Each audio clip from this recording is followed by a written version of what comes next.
Now, you probably hear it a lot. People on social media, as well in day-to-day life, saying to you, don't eat processed foods. They're bad for you. They're going to make you fat. They're going to make you unhealthy. They're going to kill you, or whatever the fuck they say these days. But the thing is, and you're probably not going to believe me when I say this, but processed foods aren't as bad for you as what you might think, at least when eaten in moderation, and at least when we're talking about processed foods as in foods that have been processed since coming from the ground, which honestly is the majority of foods. So let's target that first notion. A processed food is whereby it's had some kind of processing since being in the ground. So any kind of bread has been processed because obviously it's got all the ingredients in it and it needs to be cooked in an oven in order for it to be bread. Therefore it's been processed since it's been pulled out of the ground. Foods that you find in tins, such as beans, they're processed because you don't exactly eat raw beans on the... What are they even grown on? Trees or plants or whatever it is? Apples, they've been processed because you don't exactly go to a supermarket and you've got an apple tree in the middle of it where you pick it from. So as you can probably tell, every single food, with some sort of exceptions, is processed. What you're thinking of is ultra processed foods. So foods which have literally been processed together with a bunch of preservatives and a bunch of different things which actually transforms what it originally used to be into something completely new. For example, you look at a chocolate bar and you wouldn't believe that originally that was just a little bit of olive oil, some sugar and cocoa beans, would you? So it's been ultra processed to become a chocolate bar. Now, ultra processed food, even when eaten in high volumes, can cause some kind of health impacts. For example, if you eat too much chocolate, you are going to have a lot of impact on your heart, massively increase the risk of you having heart disease. But that's only when you overconsume it. Ultra processed foods are given a bad rep when it comes to fat loss because they are incredibly palatable. You're not going to eat a chocolate bar and then become fat overnight because it doesn't work like that. But the fact that it has been ultra processed to a point where it tastes absolutely incredible means that you're going to be more likely to overconsume it. Add to the fact that a chocolate bar, for example, is not going to help with your hunger and not going to help with your satiety, massively increases the likelihood that you're going to overconsume it. That doesn't make the ultra processed food in and of itself bad, or it doesn't make the ultra processed food in and of itself bad for fat loss, unless you overconsume it like an absolute bellend.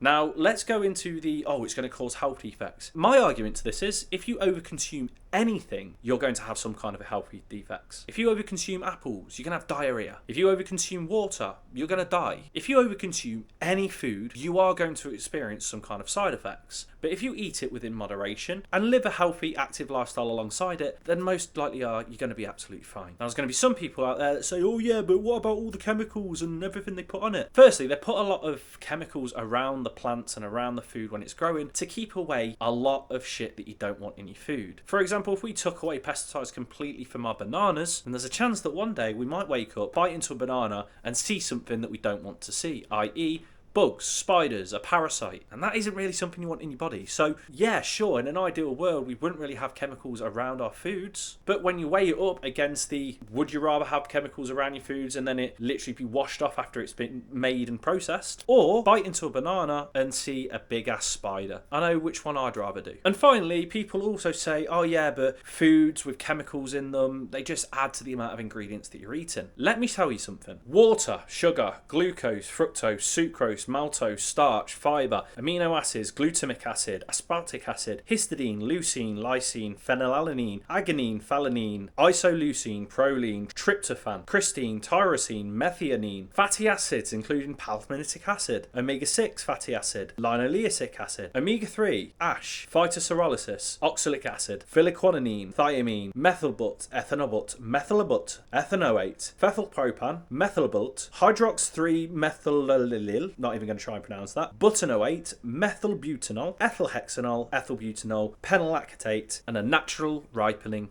agent. Now, what do you think is that? You're probably looking at that and thinking, oh no, I don't want to put that in my body. There's so many chemicals in it. I've just read out the chemical makeup of an all-natural banana. So an all-natural banana, no matter if you get it from the store, if you pick it from a banana tree, is going to contain all them chemicals in it. Because a chemical is just a makeup of a certain food that you're eating. The word chemical isn't actually a bad thing. People have just made you believe that chemicals are bad, because when you think of a chemical, you think of some scientists in a lab mixing together some potions that they shouldn't be mixing together. You've watched one too many horror movies. So don't get scared or worried that there's chemicals in your food, because sure, there are chemicals in your food, but that doesn't mean that it's a bad thing. Understand that it's not really a bad thing. Processed foods, when eaten in moderation, will not kill you. It's not going to kill you. You're going to be fine. If you like this video, give it a like. If you've got any questions for me, comment below, because I'd be more than happy to answer them for you. And if you want any more free fitness or fat loss based content without any of the bullshit, as always, make sure that you're either following my Instagram at k.p_health or subscribe to this channel. Peace.